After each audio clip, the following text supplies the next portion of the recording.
ನಮಸ್ತೆ ಮಿತ್ರರೇ, ಇಂದು ನಾವು ಕರಾವಳಿಯ ಸ್ಪೆಷಲ್ ಅಡಿಗೆಯಾದ ತೌತೆ ಮರುವಾಯಿ ಅಂದರೆ ಸೌತೆಕಾಯಿ ಹಾಗೂ ಶೆಲ್ ಫಿಶನ್ನು ಹಾಕಿ ಮಾಡಿದಂತಹ ಗ್ರೇವಿಯನ್ನು ಮಾಡೋಣ. ಬಹಳ ರುಚಿಕರವಾದ ಈ ಗ್ರೇವಿ ಎಲ್ಲರಿಗೂ ಖುಷಿ ಕೊಡುವಂತಹದ್ದು. ಅಲ್ಲದೆ ಈ ಶೆಲ್ ಫಿಶ್ ದೇಹಕ್ಕೆ ಬಹಳ ಉತ್ತಮ ಕ್ಯಾಲ್ಶಿಯಂ ಹೊಂದಿದೆ. ಅಲ್ಲದೆ ಹೆಚ್ಚಾಗಿ ಅಥ್ಲೀಟ್ಸ್ ಇದನ್ನು ಉಪಯೋಗಿಸ್ತಾರೆ.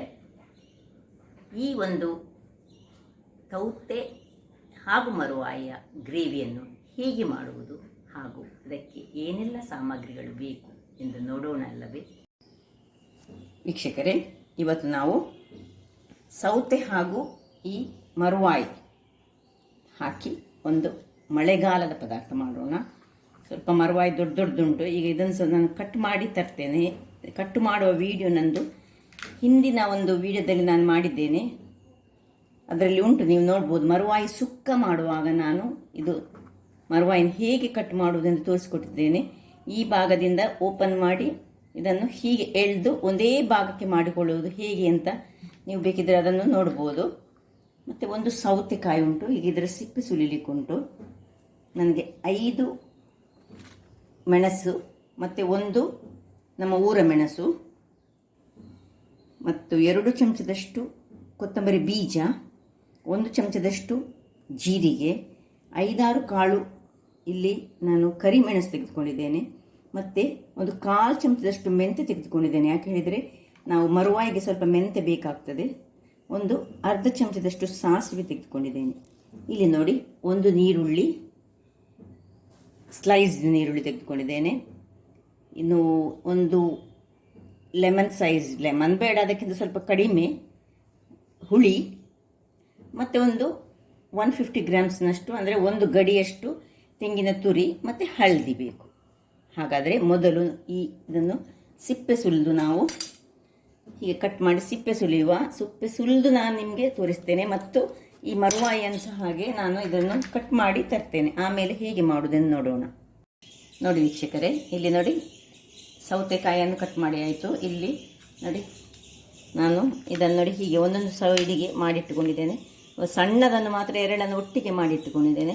ಕೆಲವರು ಈ ಮರುವಾಯಿಯನ್ನು ಏನು ಮಾಡ್ತಾರೆ, ಮಾಡಿದ ಮೇಲೆ ತೊಳಿತಾರೆ. ನಾವು ಹಾಗೆ ಮಾಡೋದಿಲ್ಲ. ನಾವೇನು ಮಾಡ್ತೇವೆ ಹೇಳಿದರೆ, ನಾವು ಚೆನ್ನಾಗಿ ತೊಳೆದು ಮತ್ತೆ ಕಟ್ ಮಾಡಿಕೊಳ್ಳೋದು.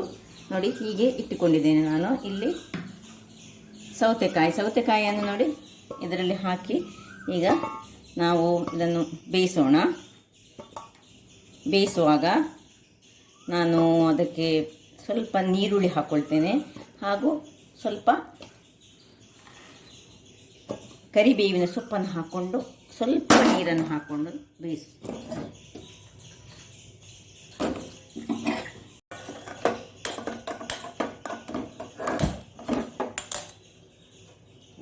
ಸ್ವಲ್ಪ ಕರಿಬೇವಿನ ಸೊಪ್ಪು, ಒಂದು ಸ್ವಲ್ಪ ಸ್ಲೈಸ್ಡ್ ನೀರುಳ್ಳಿ ಹಾಕ್ತಿದ್ದೇನೆ. ಇನ್ನು ಸ್ವಲ್ಪ ನೀರನ್ನು ಹಾಕಿ, ಎಷ್ಟು ಬೇಕಷ್ಟೇ, ತುಂಬ ಬೇಡ ನೀರು, ಎಷ್ಟು ಬೇಕಷ್ಟು ನೀರಲ್ಲಿ ಅದು ಬೇಯಲಿ. ನೋಡಿ ಇದು ಬೇಯ್ತಾ ಉಂಟು. ಇಲ್ಲಿ ನೋಡಿ ಇದು ಬೇಯ್ತಾ ಉಂಟು. ಅದು ಅದಷ್ಟಕ್ಕೆ ಬೇಯಲಿ. ಇಲ್ಲಿ ನಾವು ಮಸಾಲೆಯನ್ನು ಫ್ರೈ ಮಾಡೋಣ. ಈಗ ಮಸಾಲೆ ಫ್ರೈಗೆ ನಾವು ಮೊದಲಿಗೆ ಏನು ಮಾಡಬೇಕು ಹೇಳಿದರೆ, ಇದು ಬಿಸಿ ಮೊದಲು ಈ ಮೆಣಸನ್ನು ಹುರಿಯೋಣ.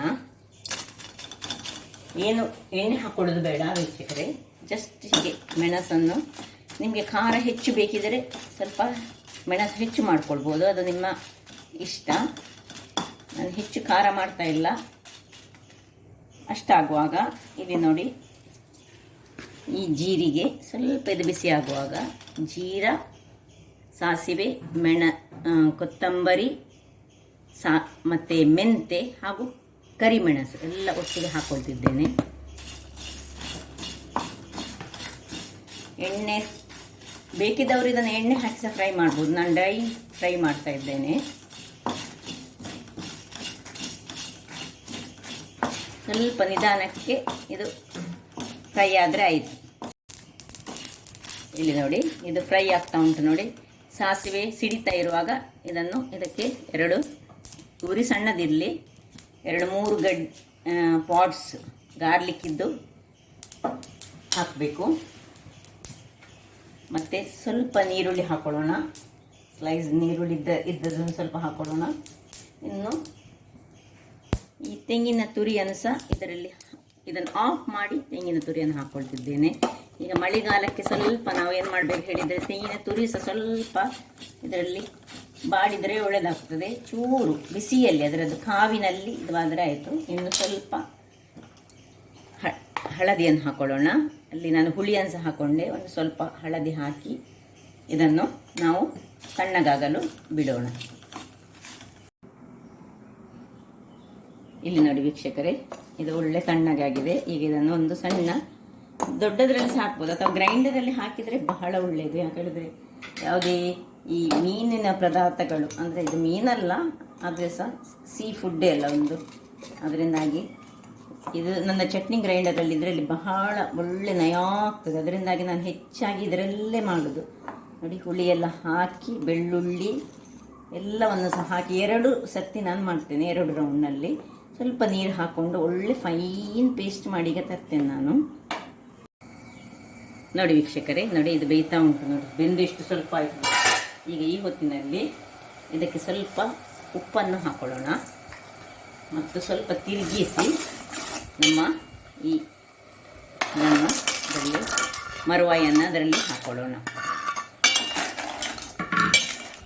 ಇಲ್ಲದಿದ್ದರೆ ಸಣ್ಣ ಸಣ್ಣ ಮರುವಾಯಿಗಳಾದರೆ ನೀವು ಮೊದಲು ಮರುವಾಯಿಯನ್ನು ಸ್ವಲ್ಪ ನೀರಿನಲ್ಲಿ ಬೇಯಿಸಿ ಮತ್ತೆ ಈ ಸೌತೆಕಾಯಿಯನ್ನು ಅದಕ್ಕೆ ಹಾಕ್ಕೊಳ್ಬೇಕಾಗ್ತದೆ.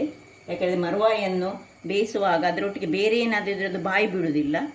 ಕೆಲವರು ಸಣ್ಣ ಸಣ್ಣ ಮರುವಾಯಿ ಆದರೆ ಒಟ್ಟಿಗೆ ಅದನ್ನು ಹೀಗೆ ಭಾಗ ಮಾಡದೆ ಮಾಡ್ತಾರೆ. ಸೊ ಇಲ್ಲಿ ನೋಡಿ, ಇಷ್ಟ ಆದ ಮೇಲೆ ಸ್ವಲ್ಪ ಅದಕ್ಕಿಂತ ನೀರನ್ನು ಹಾಕಿ ಒಂದು 5 ನಿಮಿಷಗಳ ಕಾಲ ಇದನ್ನು ಮುಚ್ಚಿಡೋಣ. ಸ್ವಲ್ಪ ಬೇಯಲಿ. ವೀಕ್ಷಕರೇ ನೋಡಿ, ನಾನು ಗ್ರೈಂಡ್ ಮಾಡಿದಂತಹ ಮಸಾಲೆ ನೋಡಿ ರೆಡಿಯಾಗಿದೆ. ಒಳ್ಳೆ ಫೈನಾಗಿ ಮಾಡಿ ಇಟ್ಟುಕೊಂಡಿದ್ದೇನೆ.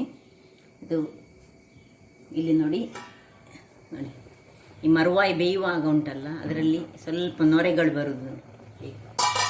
ಆಯ್ತು, 5 ನಿಮಿಷಗಳ ಕಾಲ ನಾನು ಏನು ಇದಕ್ಕೆ ಕೈಯಾಡಿಸಲಿಲ್ಲ. ಕೈಯಾಡಿಸಿದ್ರೆ ಏನಾಗ್ತದೆ ಹೇಳಿದೆ, ಮರುವಾಯಿದ್ದು ಎಲ್ಲದು ಹೊರಗೆ ಬರ್ತದೆ. ಅದಕ್ಕೆ ನೋಡಿ ಹೀಗೆ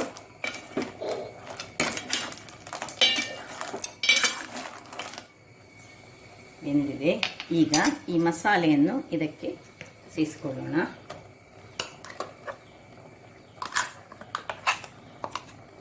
ನಿಧಾನಕ್ಕೆ, ಅಂದರೆ ಅದರದ್ದು ಮರುವಾಯಿ ಒಳಗಿನ ಮಾಂಸ ಉಂಟಲ್ಲ ಅದು ಹೋಗದಾಗೆ ಸ್ವಲ್ಪ ಮೆಲ್ಲಕ್ಕೆ ತಿರುಗಿಸ್ಕೊಳ್ಳಿ. ಸ್ವಲ್ಪ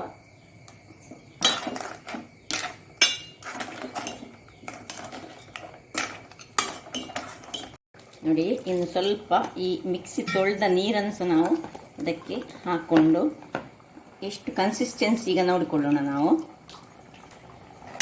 ದಪ್ಪ ಆಗಲಿಕ್ಕಿಲ್ಲ, ಇದು ತುಂಬ ದಪ್ಪ ಆಗಲಿಕ್ಕಿಲ್ಲ, ತುಂಬ ನೀರು ಸಹ ಆಗಲಿಕ್ಕಿಲ್ಲ.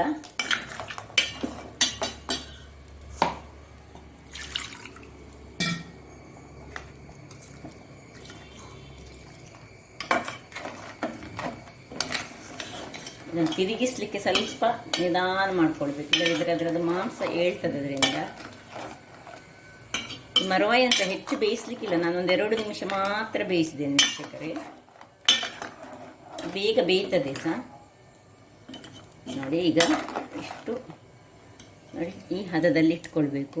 ಹೆಚ್ಚು ದಪ್ಪ ಸಹ ಬೇಡ, ಹೆಚ್ಚು ಹಾಗೆ ನೀರು ಸಹ ಬೇಡ.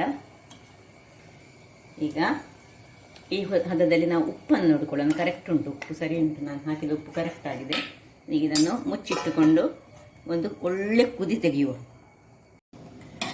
ವೀಕ್ಷಕರೇ ನೋಡಿ, ಅದು ಕುದಿತಾ ಉಂಟು. ಇಲ್ಲಿ ಕುದಿಯುವಾಗ ಇಲ್ಲಿ ನಾನೊಂದು ಗ್ಯಾಸ್ನಲ್ಲಿ ಒಗ್ಗರಣೆಗೊಂದು ರೆಡಿ ಮಾಡಿಕೊಂಡಿದ್ದೇನೆ. ಗ್ಯಾಸ್ ಉರಿಸಿದ್ದೇನೆ, ಸಣ್ಣ ಬಣ್ಣಲ್ಲಿ ಬಿಸಿ ಆಗ್ತಾ ಉಂಟು. ಇಲ್ಲಿ ನೋಡಿ, ನಾನು ಒಂದು 2-3 ಸ್ಪೂನಿನಷ್ಟು ತೆಂಗಿನ ಎಣ್ಣೆ, ಅದಕ್ಕೆ ಬೆಸ್ಟ್ ತೆಂಗಿನ ಎಣ್ಣೆಗೆ ನಾವು ಈ ಸಣ್ಣದಾಗಿ ಹೆಚ್ಚಿಟ್ಟಂಥ ಬೆಳ್ಳುಳ್ಳಿ ನೋಡಿ, ಸಣ್ಣದಾಗಿ ಕಟ್ ಮಾಡ್ಕೊಂಡಿದ್ದೇನೆ ನಾನು, ಇದನ್ನು ಹಾಕ್ಕೊಳ್ತಿದ್ದೇನೆ. ಬೆಳ್ಳುಳ್ಳಿ ಸಣ್ಣದಾಗಿ ಹೆಚ್ಚಿಟ್ಟುಕೊಂಡದ್ದು, ನೀರುಳ್ಳಿಯನ್ನು ಸಹ ಹಾಗೆ ಸಣ್ಣದಾಗಿ ಹೆಚ್ಚಿಟ್ಟುಕೊಂಡದ್ದು,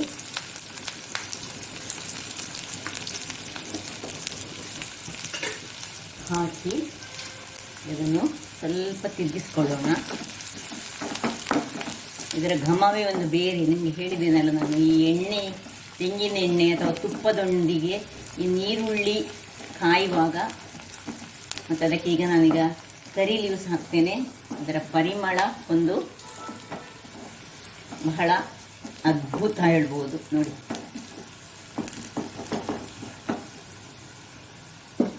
ಈಗ ಸ್ವಲ್ಪ ಕರಿ ಲೀವ್ಸನ್ನು ಸಣ್ಣದಾಗಿ ಹೆಚ್ಚಿಟ್ಕೊಂಡು ಹಾಕ್ತಿದ್ದೇನೆ.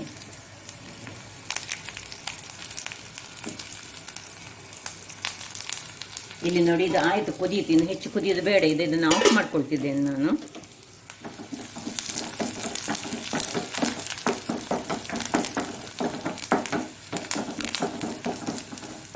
ಒಳ್ಳೆ ಬೆಳ್ಳುಳ್ಳಿ ಮತ್ತು ನೀರುಳ್ಳಿ ಒಳ್ಳೆ ಫ್ರೈ ಆಗಬೇಕು ಈ ತೆಂಗಿನ ಎಣ್ಣೆಯಲ್ಲಿ. ಈ ಒಂದು ಒಗ್ಗರಣೆ ಅದಕ್ಕೆ ಬಹಳ ಸೂಟ್ ಆಗ್ತದೆ. ಕೆಲವರು ಸಾಸಿವೆ ಹಾಕಿ ಒಗ್ಗರಣೆ ಕೊಡ್ತಾರೆ. ಬೆಳ್ಳುಳ್ಳಿ ಬೇಕು, ಯಾಕೆ ಹೇಳಿದರೆ ಸ್ವಲ್ಪ ಈ ನಮ್ಮ ಮರುವಾಯಿ ಗ್ಯಾಸ್ ಅಂಶವನ್ನು ಹೊಂದಿರುವಂಥದ್ದು, ಗ್ಯಾಸ್ಟ್ರಿಕ್ ಪ್ರಾಬ್ಲಮ್ ಕೆಲವರಿಗೆ ಆಗ್ತದೆ. ಅದರಿಂದಾಗಿ ಬೆಳ್ಳುಳ್ಳಿ ನಾವು ಮಸಾಲೆಗೆ ಸಹ ಹಾಕಬೇಕು. ಮತ್ತು ಅದರದ್ದೇ ಒಂದು ಒಗ್ಗರಣೆ ಈ ಎಣ್ಣೆಯಲ್ಲಿ ಅದು ಫ್ರೈ ಆಗುವಾಗ ಅದರ ಅಂಶಗಳನ್ನು ಅದು ಬಿಟ್ಟು ಕೊಡ್ತದೆ. ಅದಕ್ಕೆ ಸ್ವಲ್ಪ ನಾನು ಯಾವಾಗಲೂ ಎಣ್ಣೆ ಕಡಿಮೆ ಹಾಕೊಳ್ಳಿ ನೋಡಿ. ಇದಕ್ಕೆ ಚೂರು ಎಣ್ಣೆ ಹೆಚ್ಚು ಹಾಕಿದ್ದೇನೆ. ಆ ಎಣ್ಣೆಯಲ್ಲಿಯೇ ಆ ಬೆಳ್ಳುಳ್ಳಿಯ ಎಲ್ಲ ಅಂಶಗಳು ಸೇರಿಕೊಂಡು ನೋಡಿ ಸಾಕು. ಇಷ್ಟು ಆಫ್ ಮಾಡ್ಕೊಳ್ತಿದ್ದೇನೆ ನೋಡಿ ವೀಕ್ಷಕರೇ. ಈಗ ಇದನ್ನು ತೆಗೆದು ಇದನ್ನು ಆಲ್ರೆಡಿ ನಾನು ಆಫ್ ಮಾಡ್ಕೊಂಡಿದ್ದೇನೆ ನೋಡಿ. ಅದಕ್ಕೆ ಶಿಫ್ಟ್ ಮಾಡುವ.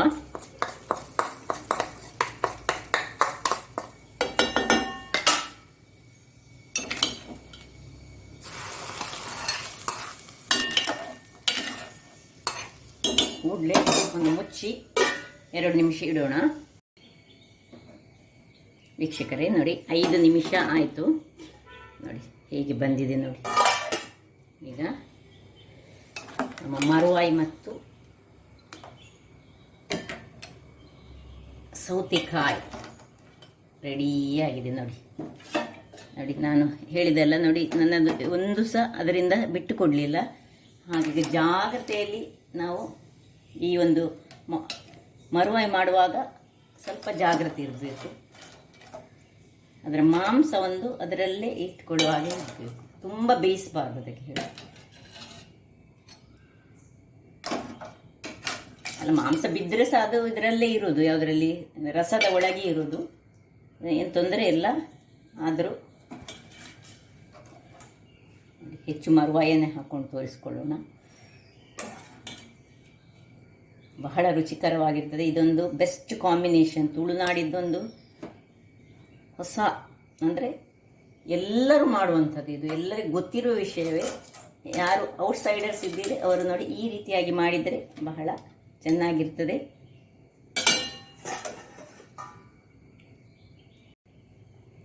ಹಾಗಾದರೆ ನೋಡಿದಿರಲ್ಲ ವೀಕ್ಷಕರೇ, ಏನು ಹೆಚ್ಚು ಕೆಲಸ ಇಲ್ಲ ಇದಕ್ಕೆ.